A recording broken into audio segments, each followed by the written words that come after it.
All right, Cooper Flagg has a strong game versus the Brooklyn Nets. It is the Brooklyn Nets, so you can only say so much, but let's check out his highlights. We'll get to his stats here in a second. Out on the fast break in transition with the nasty dunk, we all know Cooper does a good job getting out on transition and finishing when he is running with the boys out there in transition. A strong finish for Cooper.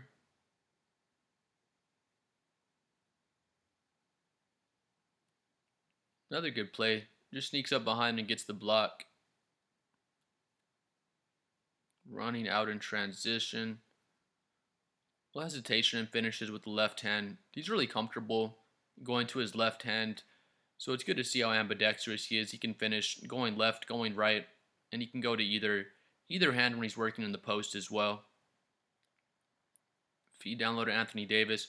Just a little give and go. Again, finishes with the left hand. It's kind of just lazy defense, but feed down low from Cooper.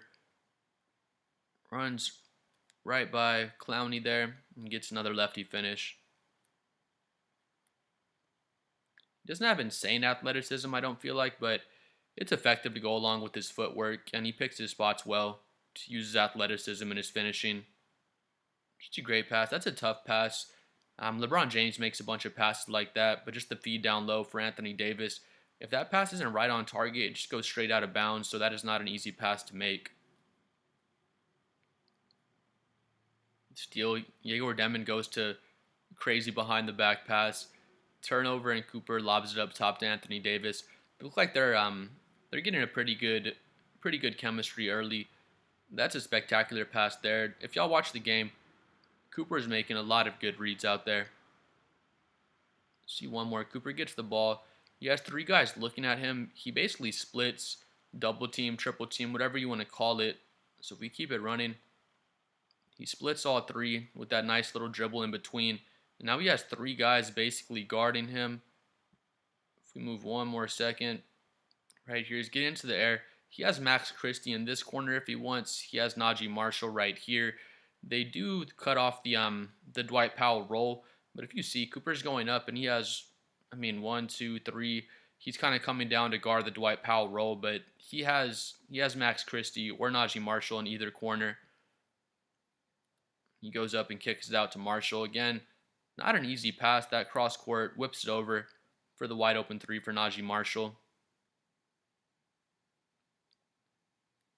So I think that was Max Christie with the deflection. Cooper gets out in the open court. And that's a sick move as well. You don't see a lot of rookies kind of have that patience to slow down and get to their post game. Dribbles all the way up the court. I feel like most guys probably pick up their dribble right around here, try to do like a Euro step or try to bully their way to the rim and get out of control. It's one thing I love about Cooper. He uses his ball handling really well. He's really patient with his ball handling, and he uses it to get to his mid-post, low-post game. So he gets into the post, gives him the bump, goes to the spin, sick little pump fake up and under. It's good defense, not bad defense at least, but Cooper just gets that little scoop, gets the rim and finishes. And again, I love his patience on that play. Moving on to Cooper Flagg stats.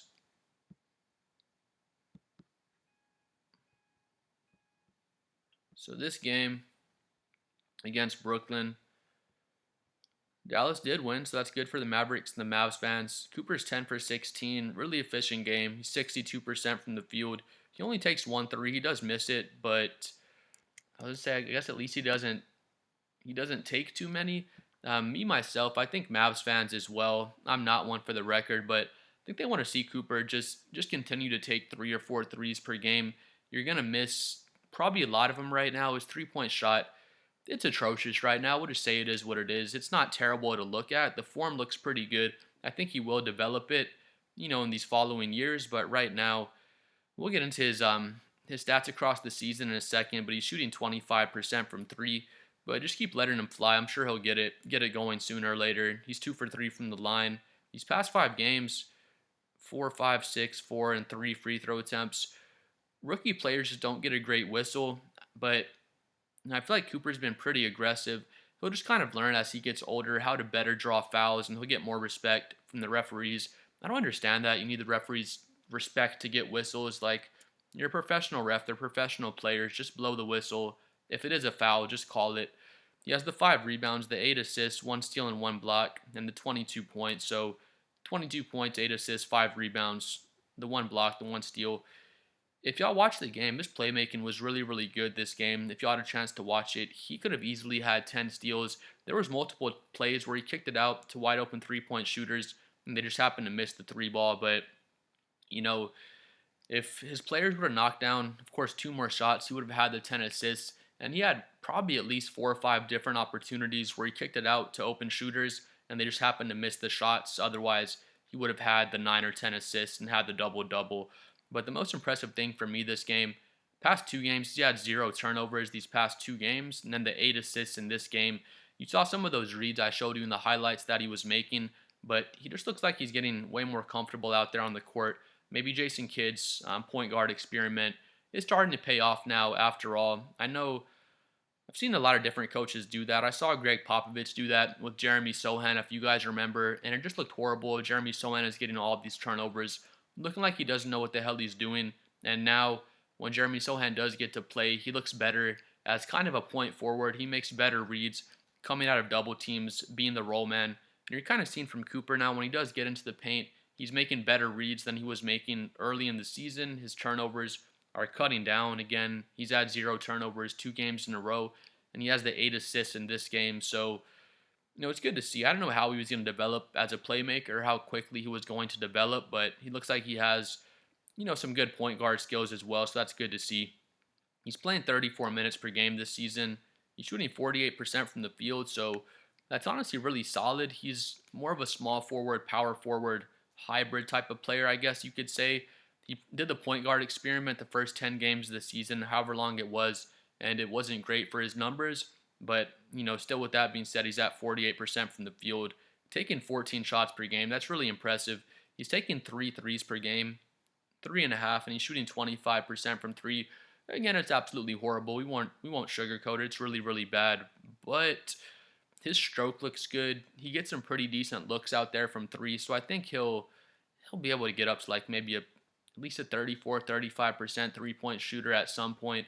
If not even better. I'm not extremely worried about his 3-point shot. Even though it looks bad right now, he has no hitch in his jumper. His mechanics look really good, and I think he will be able to develop that and just get a bit better. Honestly, a lot better at his 3 ball. I don't think he's a 25% 3-point shooter. Again, he's taking 3.7 free throw attempts per game. So I'd like to see him, I said earlier, be more aggressive. I think he is pretty aggressive, but I'd like to see him get more free throw attempts. And again, it's just going to come as he gets more years in the NBA and gets more respect from the officials. I think it's a stupid thing, but it is what it is. He's shooting 82% from the free throw line, though. That's another thing. His free throw shot looks really good. His 3-point stroke looks really good.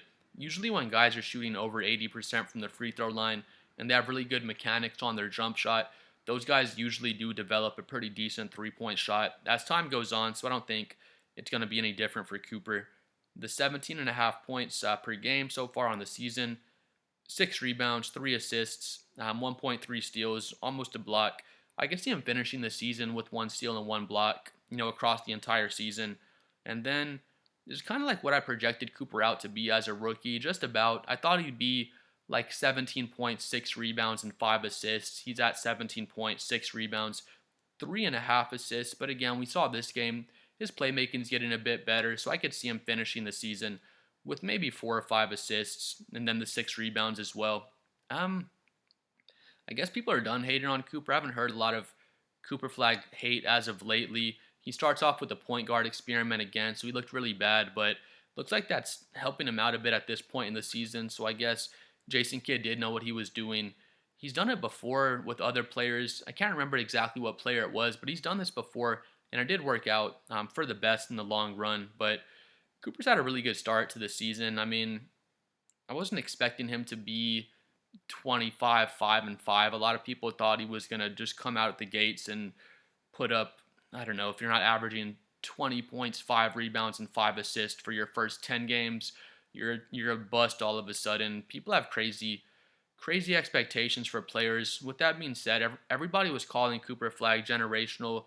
Coming out of the draft, they were hyping up his athleticism, and he has great athleticism. I thought his athleticism was hyped up, and people calling him generational were overhyping him up as well. Now that he's at the NBA level, you see, I think I've said it before, he's not just overpowering people or just jumping over everyone and dunking on everyone at the rim with his amazing athleticism, but he has above average athleticism. He's very athletic, and he just uses his footwork, his dribble moves to get players off balance. Then once you're off balance, he's going up and he's dunking on your head before you know it. But it's not just off of strength and size and just vertical. Like when Zion Williamson came into the NBA, we were saying this guy's a freak athlete. This guy's just more athletic than everyone around him. And when Cooper was coming in, people kind of hyped him up in that way, saying he's going to be just a freak athlete, way above everyone else athletically. And I don't think he is. I don't think he's so much a generational player. It just comes down to how you define generational, I guess. That word is defined. It's like every 25 to 30 years. So I think over the next 25 or 30 years, we'll see players better than Cooper Flagg. So I don't so much think he's generational, but I think he's very good. He's had a very good start to his rookie season. I can definitely see him being a superstar at some point in his career. I wouldn't just lock that in and say that he's absolutely going to be a superstar, but I think he has a lot of potential. I think he could definitely reach the superstar status and at least be like a perennial all-star level player as he keeps developing. But please like and subscribe. I'm trying to hit 7 million subscribers. Let me know what you think about Cooper Flagg, and we'll see y'all next time. Peace.